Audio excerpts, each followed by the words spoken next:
మన ప్రస్తుత ప్రధానమంత్రి గారు 11 రోజులు నిర్జల ఉపవాసం చేసి 11 తీర్థస్థానాలకు వెళ్ళి చల్లటి నీళ్ళు స్నానం చేసి ఇన్ని రోజులు కూడా క్లోజ్ అయిన అంటే మూసేసిన రాముడి గుడిని తెరిచి ప్రతిష్ట చేయించారు.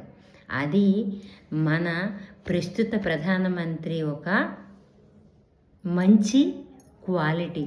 70 ఏళ్ల వయసులో నిర్జల ఉపవాసం చేసి ఒక ప్రధానమంత్రి అయి ఆ ప్రతిష్ట చేస్తాను అని చేసిన ఆ ఒక మనోనిగ్రహంకి చేతులారా మనం నమస్కారం పెట్టొచ్చు.